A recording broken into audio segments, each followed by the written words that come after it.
Hello everyone. आज हम लोग देखेंगे बीएसएससी सीजीएल, एसएससी सीजीएल और बिहार एक्साइज सब इंस्पेक्टर के लिए जनरल स्टडीज़ मॉक टेस्ट का सेट नंबर 6। तो आते हैं आज के पहले क्वेश्चन पे। गौतम बुद्ध से ज्ञान प्राप्त करने वाला अंतिम व्यक्ति कौन था? आपके पास ऑप्शन है आनंद, ऑप्शन बी है सारिपुट्टा, ऑप्शन सी है मोगलन, ऑप्शन डी है सुभद। सही आंसर यहाँ पे क्या होगा? ऑप्शन डी आपका यहाँ पे सही आंसर हो जाएगा, सुभद। गौतम बुद्ध से ज्ञान प्राप्त करने वाला अंतिम व्यक्ति कौन था? तो ऑप्शन डी आपका यहाँ पे सही आंसर हो जाएगा, सुभद। नेक्स्ट आते हैं, निम्नलिखित में से किस महाकाव्य में देवकी के पुत्र कृष्ण का मुख्य रूप से उल्लेख किया गया है? आपके पास ऑप्शन है महाभारत, ऑप्शन बी है छांदोग्य उपनिषद, ऑप्शन सी है अष्टाध्यायी, ऑप्शन डी है भागवत पुराण। सही आंसर क्या होगा? ऑप्शन बी आपका यहाँ पे सही आंसर हो जाएगा, छांदोग्य उपनिषद में। निम्नलिखित में से किस महाकाव्य में देवकी के पुत्र कृष्ण का मुख्य रूप से उल्लेख किया गया है? तो ऑप्शन बी आपका यहाँ पे सही आंसर होगा, छांदोग्य उपनिषद में। नेक्स्ट आते हैं, बोधिसत्व पद्मपाणि की पेंटिंग सबसे प्रसिद्ध और सचित्र चित्रों में से एक है। आपके पास ऑप्शन है अजंता, ऑप्शन बी है बादामी, ऑप्शन सी है बाघ, ऑप्शन डी है एलोरा। सही आंसर क्या होगा? ऑप्शन ए आपका यहाँ पे सही आंसर हो जाएगा, अजंता की पेंटिंग। बोधिसत्व पद्मपाणि की पेंटिंग सबसे प्रसिद्ध और सचित्र चित्रों में से एक है, तो ऑप्शन ए आपका यहाँ पे सही आंसर होगा, अजंता। नेक्स्ट आते हैं, निम्नलिखित में से किस वायसराय के कार्यकाल में भारतीय को राय बहादुर और खान बहादुर की उपाधि से सम्मानित किया जाने लगा? आपके पास ऑप्शन है लॉर्ड रिपन, ऑप्शन बी है लॉर्ड लिट्टन, ऑप्शन सी है लॉर्ड मेयो, ऑप्शन डी है लॉर्ड डफरिन। सही आंसर क्या होगा? ऑप्शन बी आपका यहाँ पे सही आंसर हो जाएगा, लॉर्ड लिट्टन। निम्नलिखित में से किस वायसराय के कार्यकाल में भारतीय को राय बहादुर और खान बहादुर की उपाधि से सम्मानित किया जाने लगा? तो ऑप्शन बी आपका यहाँ पे सही आंसर हो जाएगा, लॉर्ड लिट्टन। अच्छा, लॉर्ड लिट्टन का कार्यकाल कब से कब तक था? 1876 से 1880। और इनके कार्यकाल में क्या क्या हुआ था? तो एक तो वर्नाकुलर प्रेस एक्ट पास हुआ था 1878 में, आर्म्स एक्ट पास हुआ था 1878 में, सेकेंड एंग्लो अफगान वार हुआ था 1878 से 80, प्रथम दिल्ली दरबार आयोजित हुआ था और द्वितीय अकाल आयोग का गठन हुआ था। आप इसका स्क्रीनशॉट ले सकते हैं। नेक्स्ट आते हैं, इल्बर्ट बिल विवाद किससे संबंधित था? आपके पास ऑप्शन है भारतीयों पर कुछ प्रतिबंध लगाना, ऑप्शन बी है भारतीय भाषा में प्रकाशित होने वाले समाचार पत्रों और पत्रिकाओं पर प्रतिबंध लगाना, ऑप्शन सी है यूरोपीय लोगों के मुकदमे के बारे में भारतीय मजिस्ट्रेटों पर लगाई गई अयोग्यता को हटाना, ऑप्शन डी है इनमें से कोई भी नहीं। सही आंसर क्या होगा? ऑप्शन सी आपका यहाँ पे सही आंसर हो जाएगा, यूरोपीय लोगों के मुकदमे के बारे में भारतीय मजिस्ट्रेटों पर लगाई गई अयोग्यता को हटाना। इल्बर्ट बिल विवाद किससे संबंधित था? तो ऑप्शन सी आपका यहाँ पे सही आंसर हो जाएगा, यूरोपीय लोगों के मुकदमे के बारे में भारतीय मजिस्ट्रेटों पर लगाई गई अयोग्यता को हटाना। अब थोड़ा डिटेल में देख लेते हैं। वायसराय लॉर्ड रिपन के कार्यकाल के दौरान इल्बर्ट बिल लाया गया था, तो आपको याद रखना है किसके कार्यकाल में इल्बर्ट बिल आया था? तो लॉर्ड रिपन के कार्यकाल में। इस बिल के द्वारा भारतीय न्यायाधीशों को उन मामलों की सुनवाई करने का भी अधिकार प्रदान कर दिया गया जिनमें यूरोपीय नागरिक भी शामिल होते थे, और यही कारण था कि जो यूरोपीय समुदाय के लोग थे वे नाराज हो गए थे। नेक्स्ट आते हैं, सूची 1 को सूची 2 के साथ सुमेलित करें। एक तरफ क्या है, गवर्नर जनरल या वायसराय का नेम गिवन है, और दूसरी तरफ उन्होंने कौन सा काम किया है। तो हड़प, सबसे पहले आते हैं लॉर्ड डलहौजी। तो हड़प नीति का सिद्धांत किसने दिया था? लॉर्ड डलहौजी ने। तो फर्स्ट का क्या हो जाएगा? डी हो जाएगा। पहले का आपका डी हो गया। सेकंड क्या है? लॉर्ड विलियम बेंटिंग, इन्होंने सती प्रथा का उन्मूलन किया था, तो सेकंड का आपका ए हो जाएगा, सती का निषेध। तो सेकंड का आपका क्या हो गया? सेकंड का आपका हो गया ए हो गया। तीसरा क्या है? लॉर्ड रिपन, स्थानीय स्वशासन से संबंधित है, तो तीसरा का हो गया आपका बी। तीसरा का आपका हो गया बी। चौथा क्या है? लॉर्ड कर्जन, बंगाल का विभाजन, तो 4 का क्या हो गया? सी। 4 का आपका हो गया सी, लॉर्ड डलहौजी हड़प नीति का सिद्धांत, लॉर्ड विलियम बेंटिंग सती का निषेध, लॉर्ड रिपन स्थानीय स्वशासन, लॉर्ड कर्जन बंगाल का विभाजन। नेक्स्ट आते हैं 1857 के विद्रोह को किसने षड्यंत्र बताया? आपके पास ऑप्शन है, ऑप्शन ए सर जेम्स आउट्रॉम और डब्ल्यू टेलर, ऑप्शन बी है सर जॉन के, ऑप्शन सी है sir John Lawrence, option D है टी.आर. होम्स। सही आंसर यहाँ पे क्या होगा? ऑप्शन ए आपका यहाँ पे सही आंसर हो जाएगा सर जेम्स आउट्रॉम और डब्ल्यू टेलर। 1857 के विद्रोह को किसने षड्यंत्र बताया था? तो ऑप्शन ए आपका यहाँ पे सही आंसर हो जाएगा सर जेम्स आउट्रॉम और डब्ल्यू टेलर ने। नेक्स्ट आते हैं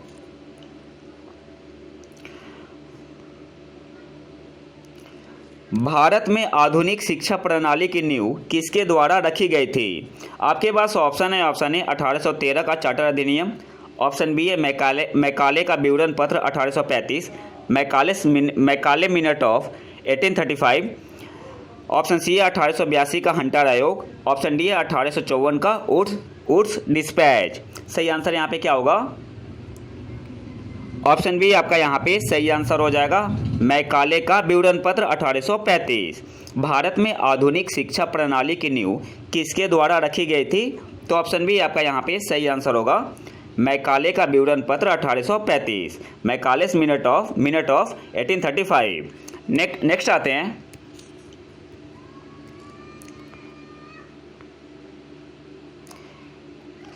निम्नलिखित जोड़ी पर विचार करें।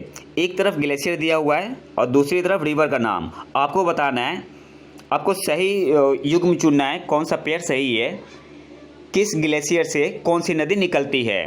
तो सबसे पहले आते हैं बंदरपुर से यमुना निकलती है, तो पहला आपका सही है। बंदरपुर से यमुना निकलती है तो पहला आपका ये सही है, पहला पेयर। सेकंड क्या है? 12 सिगड़ी ग्लेशियर से चिनाब निकलती है, दूसरा भी सही है। तीसरा क्या है? मंदाकिनी नदी।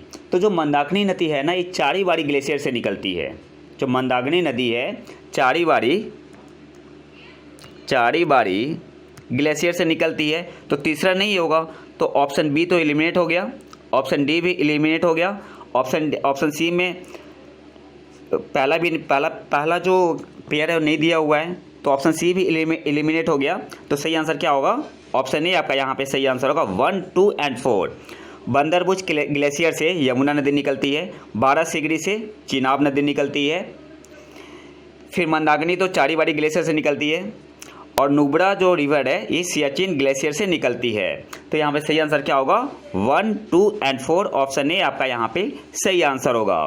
नेक्स्ट आते हैं प्राचीन भारतीय ऐतिहासिक भूगोल के दौरान रत्नाकर शब्द का अर्थ है। आपके पास ऑप्शन है, ऑप्शन ए अरब सागर, ऑप्शन बी है बंगाल की खाड़ी, ऑप्शन सी है हिंद महासागर, ऑप्शन डी है इनमें से कोई भी नहीं। सही आंसर यहाँ पे क्या होगा? ऑप्शन सी आपका यहाँ पे सही आंसर हो जाएगा हिंद महासागर। प्राचीन भारतीय ऐतिहासिक भूगोल के दौरान रत्नाकर शब्द का क्या अर्थ है? तो ऑप्शन सी आपका यहाँ पे सही आंसर हो जाएगा हिंद महासागर, इंडियन ओशियन। ऑप्शन सी आपका यहाँ पे सही आंसर होगा। नेक्स्ट आते हैं तमिलनाडु और आंध्र प्रदेश के तट का नाम क्या है? आपके पास ऑप्शन है, option A Coromandel, option B है मालाबार, ऑप्शन सी है कोंकण, ऑप्शन डी है बोथ बी एंड सी। सही आंसर यहाँ पे क्या होगा? ऑप्शन ए आपका यहाँ पे सही आंसर हो जाएगा कोरोमंडल। तमिलनाडु और आंध्र प्रदेश के तट का नाम है कोरोमंडल, ऑप्शन ए आपका यहाँ पे सही आंसर होगा। नेक्स्ट आते हैं निम्नलिखित में से किस नदी का आरंभ बिंदु स्टार्टिंग पॉइंट लगभग समान है? आपके पास ऑप्शन है, ऑप्शन ए ब्रह्मपुत्र और गंगा, ऑप्शन बी है तापी और ब्यास, ऑप्शन सी है ब्रह्मपुत्र और सिंधु, ऑप्शन डी है सिंधु और गंगा। सही आंसर क्या होगा? ऑप्शन सी आपका यहाँ पे सही आंसर हो जाएगा ब्रह्मपुत्र और सिंधु। निम्नलिखित में से किस नदी का आरंभ बिंदु लगभग समान है? तो ऑप्शन सी आपका यहाँ पे सही आंसर होगा ब्रह्मपुत्र और सिंधु। नेक्स्ट आते हैं नर्मदा घाटी निम्नलिखित में से किस पर्वत श्रृंखला के बीच स्थित है? आपके पास ऑप्शन है, ऑप्शन ए भांडेर और मैकाल, ऑप्शन बी है सतपुरा और विंध्याचल, ऑप्शन सी है सतपुरा और भांडेर, ऑप्शन डी है अरावली और विंध्याचल। तो सही आंसर यहाँ पे क्या होगा? ऑप्शन बी आपका यहाँ पे सही आंसर हो जाएगा, सतपुड़ा और विंध्याचल। नर्मदा घाटी निम्नलिखित में से किस पर्वत श्रृंखला के बीच स्थित है? तो ऑप्शन बी आपका यहाँ पे सही आंसर हो जाएगा, सतपुड़ा और विंध्याचल। नेक्स्ट आते हैं, निम्नलिखित में से किस देश में पंपास घास का मैदान स्थित है? आपके पास ऑप्शन है, option A Argentina, option B है ब्राज़ील, ऑप्शन सी है both A and B, option D है इक्वाडोर। सही आंसर क्या होगा? ऑप्शन सी आपका यहाँ पे सही आंसर हो जाएगा, both A and B. Argentina में भी है और ब्राज़ील के दक्षिणी भाग में भी पाया जाता है, तो बी भी आपका सही होगा। तो सही आंसर यहाँ पे क्या हो जाएगा? Option C, both A and B. Next आते हैं, निम्नलिखित प्राकृतिक क्षेत्रों में से कौन सा लैंड ऑफ बिग गेम्स के रूप में जाना जाता है? आपके पास ऑप्शन है, ऑप्शन ए समशीतोष्ण घास का मैदान, टेम्परेट ग्रासलैंड, ऑप्शन बी है उष्ण कटिबंधीय मानसून क्षेत्र, tropical monsoon region, option C है गर्म रेगिस्तानी क्षेत्र, ऑप्शन डी है उष्ण कटिबंधीय सवाना क्षेत्र, ट्रॉपिकल सवाना रीजन। सही आंसर क्या होगा? ऑप्शन डी आपका यहाँ पे सही आंसर हो जाएगा, उष्ण कटिबंधीय सवाना क्षेत्र। निम्नलिखित प्राकृतिक क्षेत्रों में से कौन सा लैंड ऑफ बिग गेम्स के रूप में जाना जाता है? तो ऑप्शन डी आपका यहाँ पे सही आंसर होगा, उष्ण कटिबंधीय सवाना क्षेत्र, ट्रॉपिकल सवाना रीजन। नेक्स्ट आते हैं, हॉर्न ऑफ अफ्रीका में शामिल है। आपके पास ऑप्शन है, ऑप्शन है अल्जीरिया, मोरक्को और पश्चिम सहारा, वेस्टर्न सहारा, ऑप्शन बी है लीबिया, सूडान और मिस्र, ऑप्शन सी है सोमालिया, इथियोपिया और जिबूती, ऑप्शन डी है जिम्बाब्वे, बोत्सवाना और अंगोला। सही आंसर यहाँ पे क्या होगा? ऑप्शन सी आपका यहाँ पे सही आंसर हो जाएगा, सोमालिया, इथियोपिया और जिबूती। आप यहाँ पिक्चर में देख सकते हैं हॉर्न ऑफ अफ्रीका में कौन कौन से देश शामिल है? इथियोपिया, जिबूती, सोमालिया और इरिट्रिया, ये 4 कंट्री है। तो यहाँ पे सही आंसर क्या हो जाएगा? ऑप्शन सी आपका यहाँ पे सही आंसर हो जाएगा, सोमालिया, इथियोपिया और जिबूती। और इसके अलावा और कौन सा देश है? एक इरिट्रिया। नेक्स्ट आते हैं,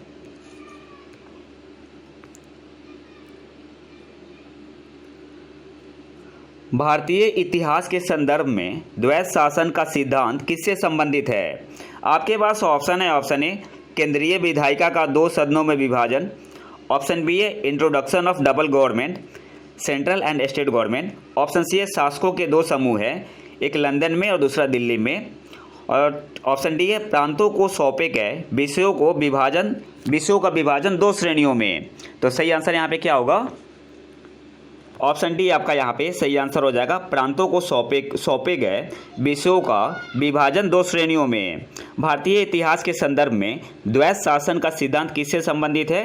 तो ऑप्शन डी आपका यहाँ पे सही आंसर हो जाएगा, division of the subject delegated to the province into 2 categories. प्रांतों को सौंपे गए विषयों का विभाजन 2 श्रेणियों में। ऑप्शन डी आपका यहाँ पे सही आंसर होगा। नेक्स्ट आते हैं,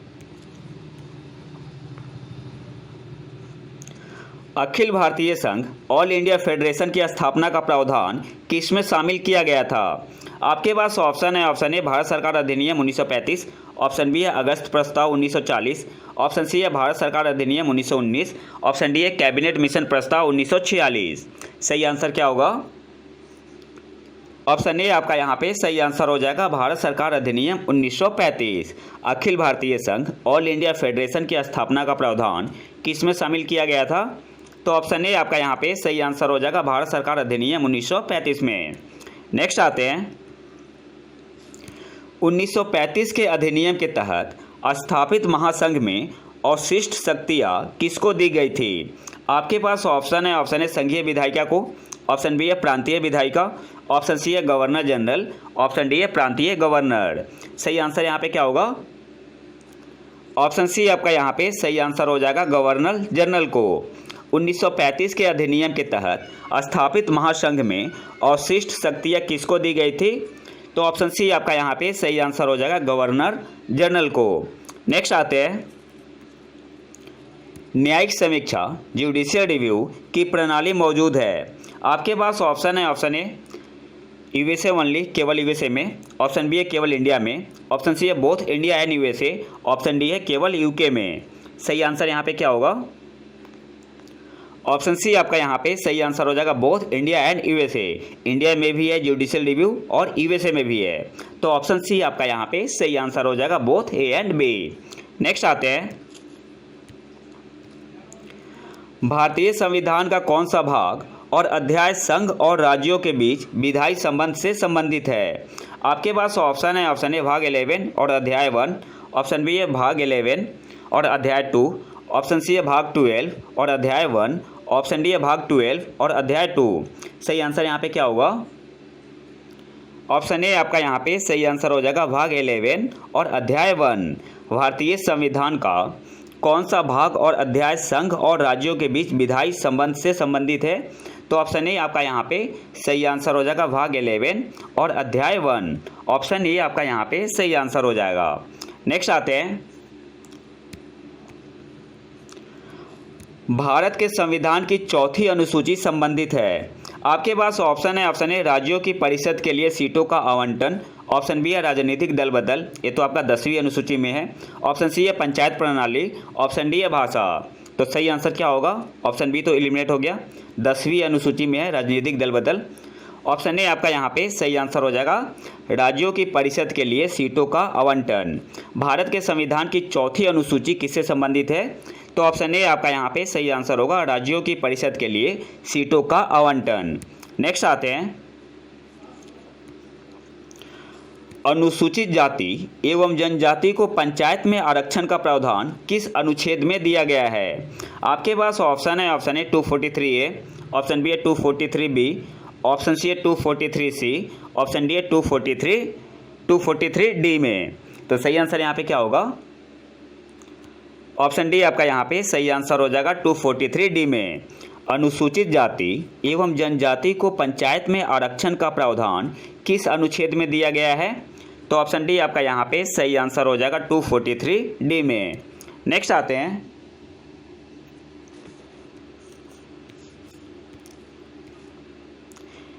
निम्नलिखित में से कौन संवैधानिक प्राधिकरण है?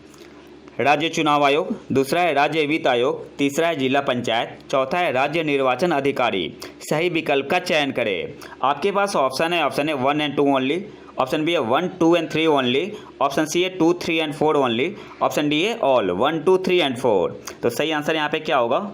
तो देखो, जो स्टेट इलेक्शन कमीशन है, राज्य चुनाव आयोग, कौन से आर्टिकल में है? 243 के में है, तो ये आपका संवैधानिक हो गया।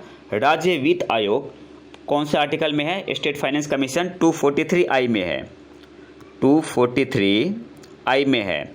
और जिला पंचायत किस में है? 243 बी में। जिला पंचायत जो है 243 बी में है। तो यहाँ पे सही आंसर क्या होगा? 1, 2 and 3। जबकि राज्य निर्वाचन अधिकारी कोई संवैधानिक प्राधिकरण नहीं है, तो ऑप्शन बी आपका यहाँ पे सही आंसर हो जाएगा, 1, 2 and 3। ऑप्शन बी आपका यहाँ पे सही आंसर हो जाएगा। आपको आर्टिकल भी याद रखना है, राज्य चुनाव आयोग 243 के, राज्य वित्त आयोग 243 आई स्टेट फाइनेंस कमीशन, और डिस्ट्रिक्ट पंचायत जिला पंचायत 243 बी में। नेक्स्ट आते हैं,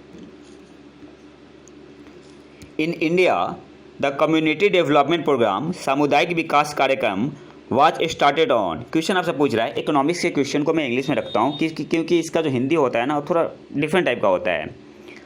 क्वेश्चन आपसे पूछ रहा है, सामुदायिक विकास कार्यक्रम कब स्टार्ट हुआ था भारत में? आपके पास ऑप्शन है, option A 2 October 1952, option B है 2 अक्टूबर 1957, ऑप्शन सी है 2 अक्टूबर 1959, ऑप्शन डी है 2 अक्टूबर 1961।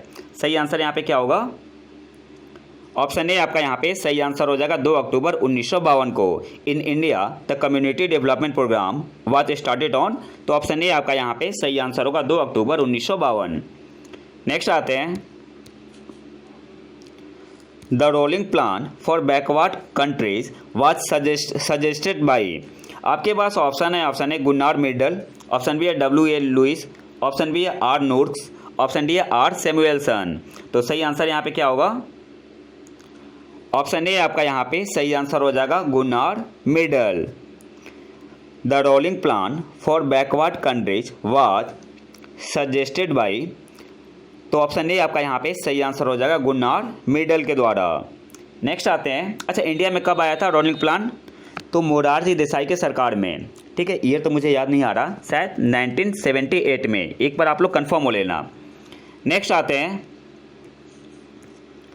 The outline of second 5 year plan was made by. Question ऐसा पूछ रहा है, जो सेकेंड द्वितीय पंचवर्षीय योजना था, इसका आउटलाइन किसके द्वारा बनाया गया था? आपके पास ऑप्शन है, option A BN Gadgil, option B है VK RV Rao, option C है PC महालनोबिस, ऑप्शन डी है CN वकील। सही आंसर यहाँ पे क्या होगा? तो ऑप्शन सी आपका यहाँ पे सही आंसर हो जाएगा, PC Mahalanobis. The outline of second 5 year plan was made by, तो ऑप्शन सी आपका यहाँ पे सही आंसर हो जाएगा, PC महालनोबिस। नेक्स्ट आते हैं, national income estimates in India are prepared by. Question आपसे पूछ रहा है, जो इंडिया में नेशनल इनकम को एस्टिमेट किया जाता है, किसके द्वारा प्रिपेयर किया जाता है? आपके पास ऑप्शन है, ऑप्शन ए प्लानिंग कमीशन के द्वारा, ऑप्शन बी है नेशनल स्टैटिस्टिकल ऑफिस के द्वारा NSO, ऑप्शन सी है रिजर्व बैंक ऑफ इंडिया के द्वारा, ऑप्शन डी है नन ऑफ द अबव। तो सही आंसर यहाँ पे क्या होगा? ऑप्शन बी आपका यहाँ पे सही आंसर हो जाएगा, नेशनल स्टैटिस्टिकल ऑफिस के द्वारा, NSO के द्वारा। National income estimates in India are prepared by, तो ऑप्शन बी आपका यहाँ पे सही आंसर हो जाएगा, नेशनल स्टैटिस्टिकल ऑफिस के द्वारा। नेक्स्ट आते हैं, gross domestic product GDP is defined as the value of all. आपके पास ऑप्शन है, ऑप्शन है, तो कुछ सिंपल आपसे क्वेश्चन पूछ रहा है ना कि GDP को कैसे डिफाइन किया जाता है। आपके पास ऑप्शन है, option A goods produce in an economy in a year, option B है goods and services in an economy in a year, option C है final goods produce in an economy in a year, option D है final goods and services produced in an economy in a year. तो सही answer यहाँ पे क्या होगा?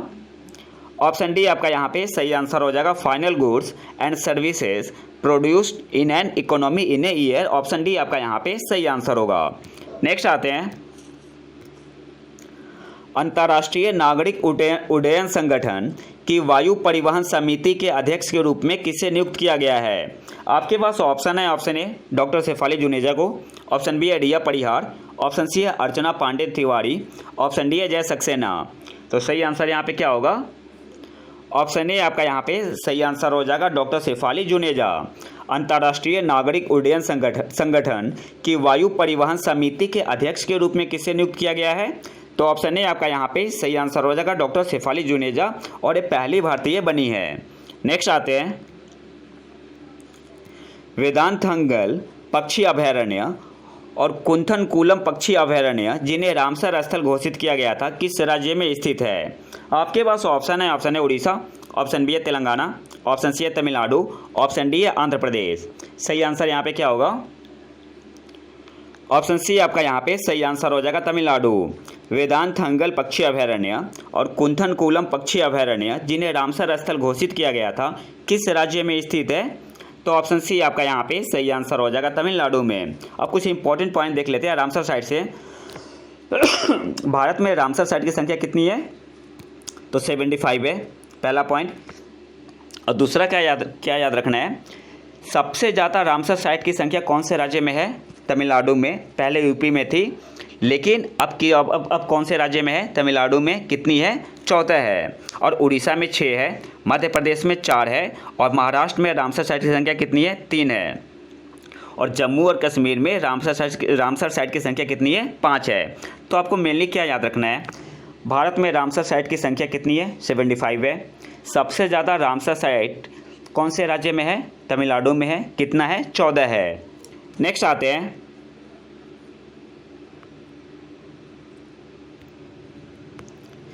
किस देश ने 2022 के लिए संयुक्त राष्ट्र सुरक्षा परिषद आतंकवाद विरोधी समिति की अध्यक्षता की है? आपके पास ऑप्शन है, ऑप्शन ए चीन, option B Bharat, option C रूस, ऑप्शन डी है इंडोनेशिया।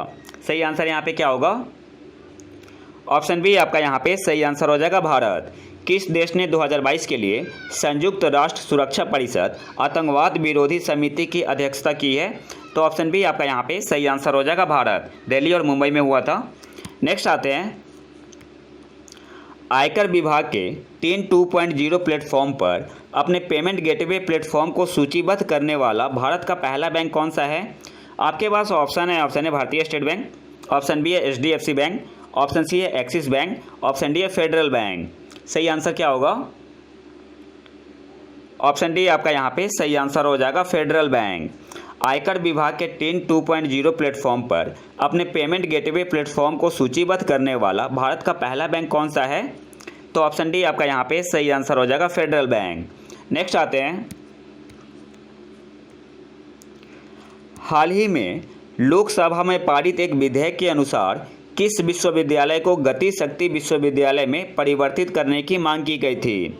आपके पास ऑप्शन है राष्ट्रीय रेल और परिवहन संस्थान NRTI, ऑप्शन बी है इंदिरा गांधी विकास अनुसंधान संस्थान, ऑप्शन सी है IIIT हैदराबाद, ऑप्शन डी है इनमें से कोई भी नहीं। सही आंसर यहाँ पे क्या होगा? ऑप्शन ए आपका यहाँ पे सही आंसर हो जाएगा, राष्ट्रीय रेल और परिवहन संस्थान। हाल ही में लोकसभा में पारित एक विधेयक के अनुसार किस विश्वविद्यालय को गति शक्ति विश्वविद्यालय में परिवर्तित करने की मांग की गई थी? तो ऑप्शन ए आपका यहाँ पे सही आंसर होगा, राष्ट्रीय रेल और परिवहन संस्थान को, NRTI को। नेक्स्ट आते हैं,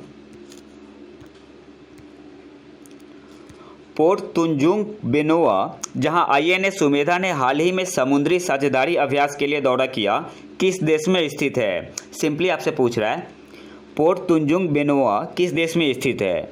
आपके पास ऑप्शन है वियतनाम, ऑप्शन बी है इंडोनेशिया, ऑप्शन सी है ओमान, ऑप्शन डी है तंजानिया। सही आंसर यहाँ पे क्या होगा? ऑप्शन बी आपका यहाँ पे सही आंसर हो जाएगा, इंडोनेशिया। पोर्ट तंजुंग बेनोआ किस देश में स्थित है? तो ऑप्शन बी आपका यहाँ पे सही आंसर हो जाएगा, इंडोनेशिया में। नेक्स्ट आते हैं, किस संगठन ने उन्नत towed artillery gun system, advance towed artillery gun system prototype howitzer gun विकसित की है? आपके पास ऑप्शन है DRDO, ऑप्शन बी है इसरो, ऑप्शन सी है बेल, ऑप्शन डी है HAL। तो सही आंसर यहाँ पे क्या होगा? ऑप्शन ए आपका यहाँ पे सही आंसर हो जाएगा, DRDO ने। आप यहाँ पिक्चर में देख सकते हैं, किस संगठन ने advance towed artillery gun system prototype howitzer gun विकसित की है? तो ऑप्शन ए आपका यहाँ पे सही आंसर होगा, DRDO ने। नेक्स्ट आते हैं, किस देश ने हाइड्रोजन से चलने वाली यात्री ट्रेनों का दुनिया का पहला बेड़ा लॉन्च किया? आपके पास ऑप्शन है भारत, ऑप्शन बी है फ्रांस, ऑप्शन सी है USA, ऑप्शन डी है जर्मनी। सही आंसर यहाँ पे क्या होगा? ऑप्शन डी आपका यहाँ पे सही आंसर हो जाएगा, जर्मनी। किस देश ने हाइड्रोजन से चलने वाली यात्री ट्रेनों का दुनिया का पहला बेड़ा लॉन्च किया? तो ऑप्शन डी आपका यहाँ पे सही आंसर हो जाएगा, जर्मनी।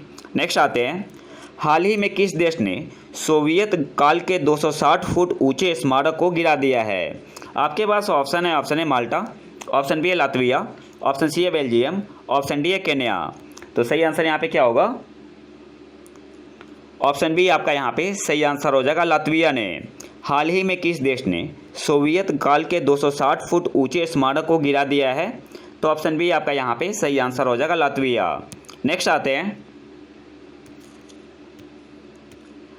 नाबार्ड ने किस राज्य में ग्रामीण बुनियादी ढांचा परियोजना के लिए 230 करोड़ रुपए के आवंटन को मंजूरी दी है? आपके पास ऑप्शन है असम, ऑप्शन बी है पश्चिम बंगाल, ऑप्शन सी है मिजोरम, ऑप्शन डी है बिहार। सही आंसर यहाँ पे क्या होगा? ऑप्शन सी आपका यहाँ पे सही आंसर हो जाएगा, मिजोरम। नाबार्ड ने किस राज्य में ग्रामीण बुनियादी ढांचा परियोजना के लिए 230 करोड़ रुपए के आवंटन को मंजूरी दी है? तो ऑप्शन सी आपका यहाँ पे सही आंसर हो जाएगा, मिजोरम। नेक्स्ट आते हैं, PM श्री योजना जिसे हाल ही में लॉन्च किया गया था, किस क्षेत्र से संबंधित है? आपके पास ऑप्शन है एजुकेशन, शिक्षा से, ऑप्शन बी है इलेक्ट्रॉनिक्स, ऑप्शन सी है कृषि, ऑप्शन डी है बोथ बी एंड सी। सही आंसर यहाँ पे क्या होगा? ऑप्शन ए आपका यहाँ पे सही आंसर हो जाएगा, एजुकेशन से, शिक्षा से। PM श्री योजना किससे संबंधित है? तो ऑप्शन ए आपका यहाँ पे सही आंसर हो जाएगा, एजुकेशन से। नेक्स्ट आते हैं, द बैचलर ऑफ आर्ट्स पुस्तक के लेखक कौन है? आपके पास ऑप्शन है रस्किन बॉन्ड, ऑप्शन बी है R.K. नारायण, ऑप्शन सी है रुडयार्ड किपलिंग, ऑप्शन डी है विक्रम सेठ। सही आंसर क्या होगा? ऑप्शन बी आपका यहाँ पे सही आंसर हो जाएगा, R.K. Narayan. The bachelor of arts पुस्तक के लेखक कौन है? तो ऑप्शन बी आपका यहाँ पे सही आंसर हो जाएगा, R.K. नारायण। नेक्स्ट आते हैं, माई लाइफ माई मिशन किसकी आत्मकथा है? आपके पास ऑप्शन है बाबा रामदेव, ऑप्शन बी है गुरु राम रहीम, ऑप्शन सी है रतन टाटा, ऑप्शन डी है महात्मा गांधी। सही आंसर क्या होगा? ऑप्शन ए आपका यहाँ पे सही आंसर हो जाएगा Baba Ramdev. My life my mission किसकी आत्मकथा है? तो ऑप्शन ए आपका यहाँ पे सही आंसर हो जाएगा बाबा रामदेव की। नेक्स्ट आते हैं, सूची 1 को सूची 2 के साथ सुमेलित करें। एक तरफ प्रसिद्ध मंदिर का नेम गिवन है और दूसरी तरफ कौन से राज्य में है। सबसे पहले आते हैं विद्याशंकर मंदिर। तो विद्याशंकर मंदिर कहाँ पे है? कर्नाटक में। विद्याशंकर मंदिर कहाँ पे है? कर्नाटक में। तो ई का आपका हो जाएगा 2। राजरानी मंदिर कहाँ पे है? उड़ीसा में। तो बी का क्या हो जाएगा? 4। बी का आपका हो जाएगा 4। कंदड़िया महादेव मंदिर मध्य प्रदेश में है। तो सी का आपका हो जाएगा 3। और भीमेश्वर मंदिर कहाँ पे है? आंध्र प्रदेश में। तो आपका सी का डी का हो जाएगा 1। डी का 1। तो आप इसका स्क्रीनशॉट ले सकते हैं। विद्याशंकर मंदिर कर्नाटक में है, राजरानी मंदिर उड़ीसा में है, कंदड़िया महादेव मंदिर मध्य प्रदेश में है और भीमेश्वर मंदिर आंध्र प्रदेश में है। नेक्स्ट आते हैं, वह नृत्य जो शास्त्रीय नहीं है। आपके पास ऑप्शन है कथक, ऑप्शन बी है कुचिपुड़ी, ऑप्शन सी है ओडिसी, ऑप्शन डी है गरबा। तो सही आंसर यहाँ पे क्या होगा? ऑप्शन डी आपका यहाँ पे सही आंसर हो जाएगा गरबा। गरबा क्या है? फोक डांस है। नेक्स्ट आते हैं, भारत की संस्कृति और परंपरा के संदर्भ में कल्लारी पैटू क्या है? आपके पास ऑप्शन है यह शैव धर्म का एक प्राचीन भक्ति पंथ है, ऑप्शन बी है यह एक प्राचीन शैली का कांस्य और पीतल का काम है, ऑप्शन सी है यह नृत्य नाटिका का एक प्राचीन रूप है, ऑप्शन डी है यह दक्षिण भारत के कुछ हिस्सों में एक प्राचीन मार्शल आर्ट और एक जीवित परंपरा है। तो सही आंसर यहाँ पे क्या होगा? इस पर मूवी भी आई थी कोई। तो ऑप्शन डी आपका यहाँ पे सही आंसर होगा, यह दक्षिण भारत के कुछ हिस्सों में एक प्राचीन मार्शल आर्ट और एक जीवित परंपरा है। ऑप्शन डी आपका यहाँ पे सही आंसर होगा। नेक्स्ट आते हैं, 14वें ब्रिक्स शिखर सम्मेलन 2022 की अध्यक्षता वर्चुअली किस देश ने की? आपके पास ऑप्शन है चीन, option B Bharat, option C रूस, ऑप्शन डी है ब्राज़ील। सही आंसर यहाँ पे क्या होगा? ऑप्शन ए आपका यहाँ पे सही आंसर हो जाएगा चीन। 14वें ब्रिक्स शिखर सम्मेलन 2022 की अध्यक्षता किस देश ने की? तो ऑप्शन ए आपका यहाँ पे सही आंसर हो जाएगा चीन ने। नेक्स्ट आते हैं, P5 एक समूह है। आपके पास ऑप्शन है अत्यधिक विकसित देश का, ऑप्शन बी है अत्यधिक जनसंख्या वाला देश, ऑप्शन सी है सुरक्षा परिषद के अस्थायी सदस्य, ऑप्शन डी है इनमें से कोई भी नहीं। सही आंसर क्या होगा? ऑप्शन सी आपका यहाँ पे सही आंसर हो जाएगा सुरक्षा परिषद के अस्थायी सदस्य। नेक्स्ट आते हैं, और एक काफ़ी इंपॉर्टेंट क्वेश्चन है, निम्नलिखित में से कौन सा देश वर्ष 2023-24 के लिए संयुक्त राष्ट्र सुरक्षा परिषद के अस्थायी सदस्य के रूप में नहीं चुना गया है? आपके पास ऑप्शन है इक्वाडोर, ऑप्शन बी है मैक्सिको, ऑप्शन सी है जापान, ऑप्शन डी है माल्टा। देखो, इस टाइप के क्वेश्चन को सॉल्व करने से पहले हमें पता होना चाहिए कि कौन सा देश चुना गया है। तो यहाँ पे देख सकते हैं, आप इसका स्क्रीनशॉट ले सकते हैं। कौन सा देश चुना गया है 2023-24 के लिए? इक्वाडोर हो गया, जापान हो गया, माल्टा हो गया, मोजाम्बिक हो गया और स्विट्ज़रलैंड हो गया। अब ऑप्शन पे आते हैं।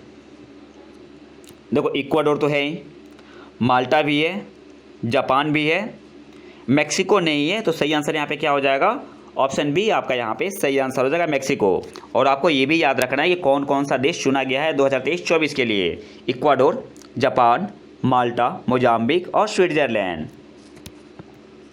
और एक किन की जगह पे आएंगे, तो किन को रिप्लेस करेंगे? तो इंडिया को, आयरलैंड, केन्या, मैक्सिको और नॉर्वे को। आप यहाँ से इसका स्क्रीनशॉट ले सकते हैं।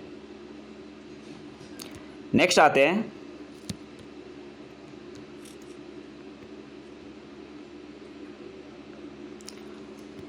The full form of intact INTACH is. आपको बताना है कि INTACH का फुल फॉर्म क्या होता है। आपके पास ऑप्शन है Indian national trust for art and cultural heritage, option B है Indian national trust for archaeological and cooperative heritage, option C है Indian national trust for archaeological and calligraphic heritage, option D है Indian national trust for art and cooperative heritage. सही answer यहाँ पे क्या होगा?